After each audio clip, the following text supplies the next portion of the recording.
Usually the home is your biggest investment. That's it exactly. And you've got some knowledge, a lot of knowledge, and the know-how to go through and look at everything, whereas the common buyer doesn't know how to do that. And it seems like it just would be a relief taking that off their plate. That's one of the reasons why we're involved in this business. Welcome to In the Know. I'm Karen with Blue Lakes Real Estate Group.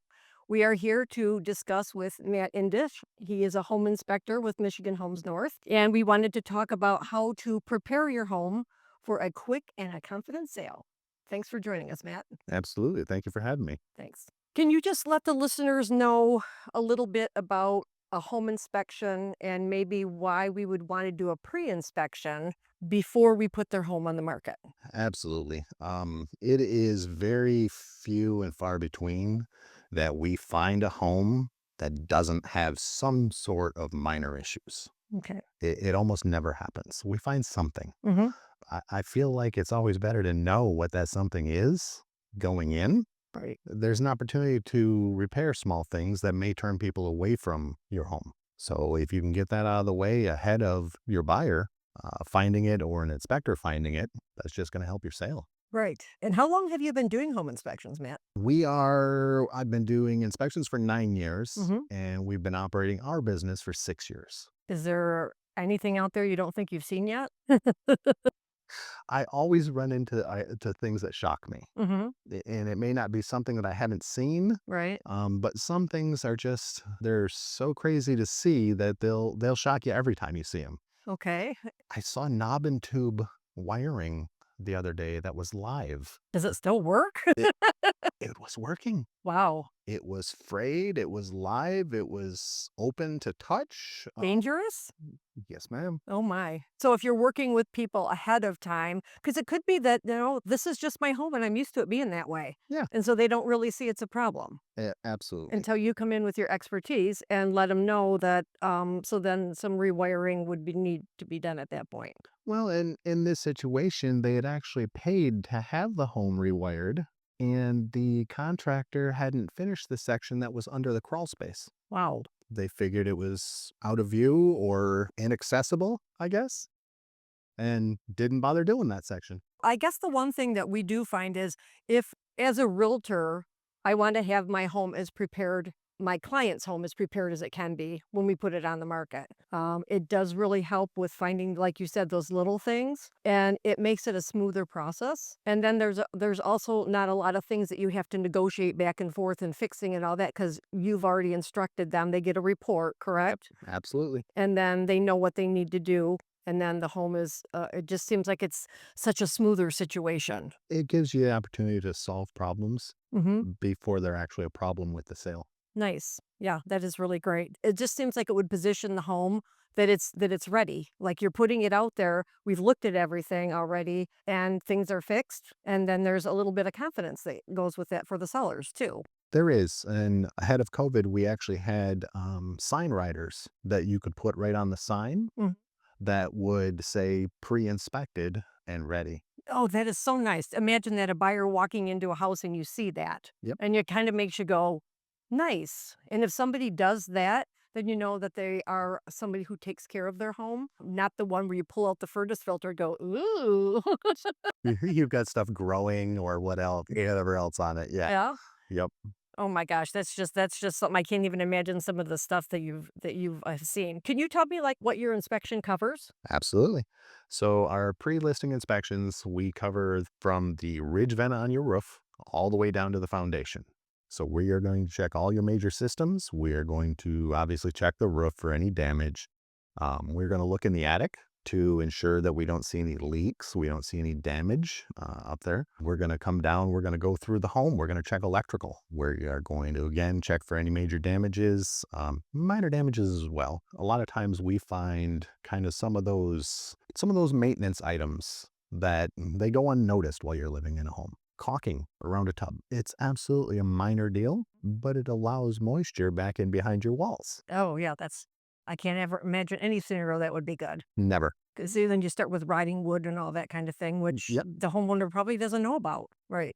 You use your shower and it's out of sight. So, And then, there are some things that you would recommend that, are cosmetic, yep, and then there's functional. Do you kind of tell the difference in that in absolutely. the inspection report so that they know? Absolutely. We break items down. So we've got our first tier, which is they're labeled as maintenance items or very minor items. Okay. These are going to be just like, cosmetic items, missing caulk, some cracked tile maybe.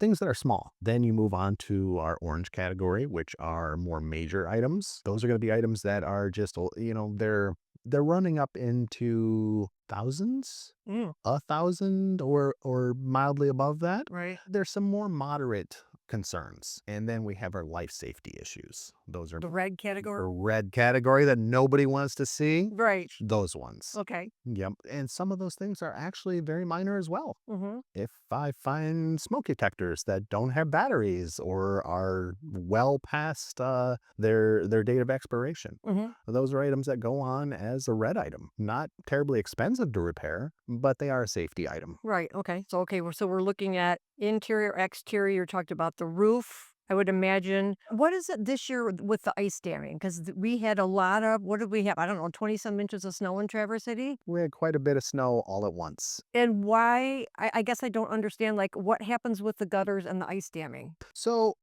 well, sometimes the gutters are responsible. Mhm. Sometimes it's more the insulation in your attic. Okay.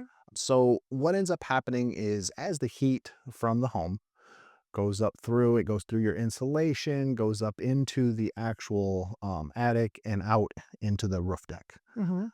It starts to melt some of that snow.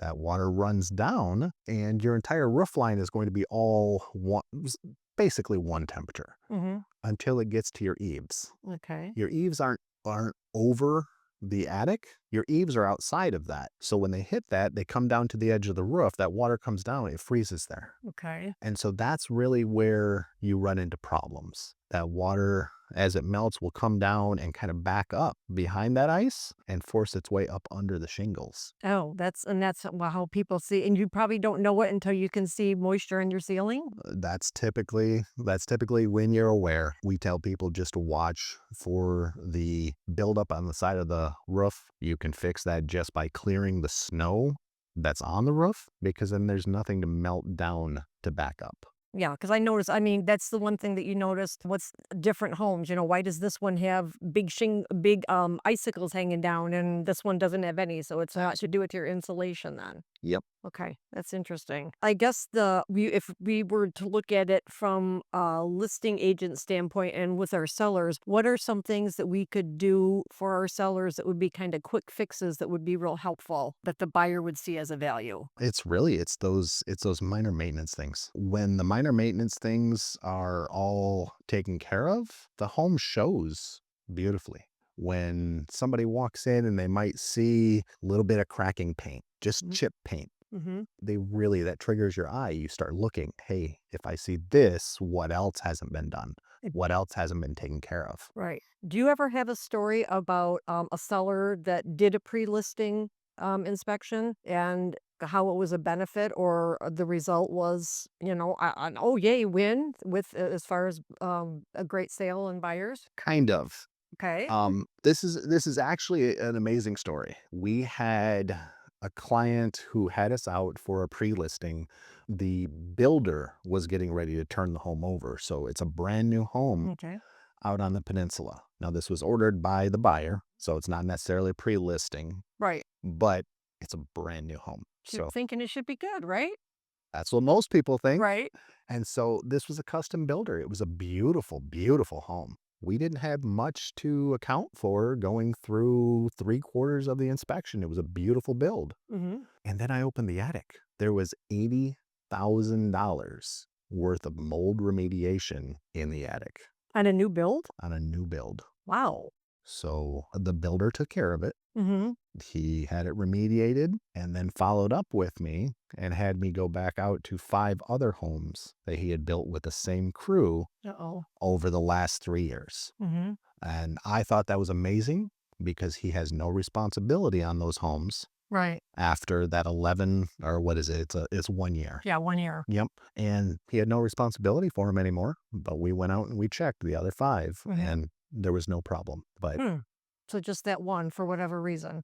just that one. Well, that's gotta be a relief to the buyer to know, and I bet they're really thrilled that they had a home inspection done. Absolutely. Yeah, because I mean, if you don't know, again, that's one of those unseen places if you don't know. Well, and that's it. Who would have ever thought in the attic of a brand new build? No, that wouldn't even really wouldn't have crossed my mind as far as because 'cause you're thinking they did their job and everything Right. should be fine. Yeah. Interesting. Yeah. It blew the builder away as well. What just out of curiosity for you, what final advice would you give someone who's thinking about listing their home? You've got the little maintenance items, your cleaning of your gutters, making sure that your downspouts are secure and that you're getting water away from the foundation of your home, the caulking of your around your tubs, Mhm. the really simple things. They're inexpensive and they're easy, but they make the home look as though it's maintained and it's taken care of. Right, as a listing agent, we want the, people to go through, and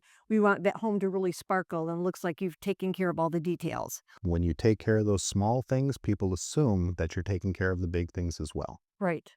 Interesting, very great. For the last, because spring rains are coming, that's the one thing that I always think about with the gutters. We have, gutters on our house, and do the leaf guards really work well with, making it so you don't have to clean them out? So I will tell you there are different versions of leaf guards, Mhm. and some of them are amazing. Some of them allow the leaves right back in behind, and now you can't get to them anymore Oh, because that's helpful. those caps, yeah, those caps are on there. You'd have to pull it all apart. So it's worth checking, even Okay. when you have leaf guards. So I guess you can't assume. Right. Assuming is a bad thing.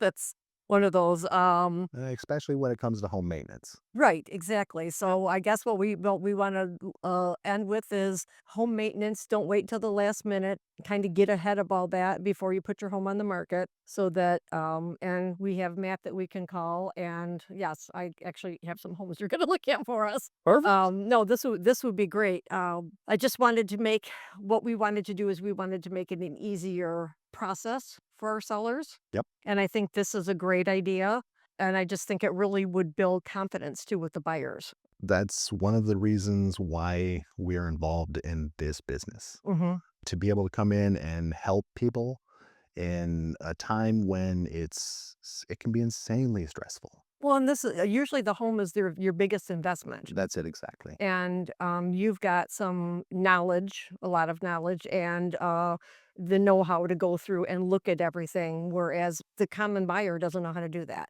And it seems like that would be, it just would be a relief taking that off their plate. We enjoy taking some of that stress off the table for Mhm. folks, that you can be confident in the home, whether it's a buyer or a seller.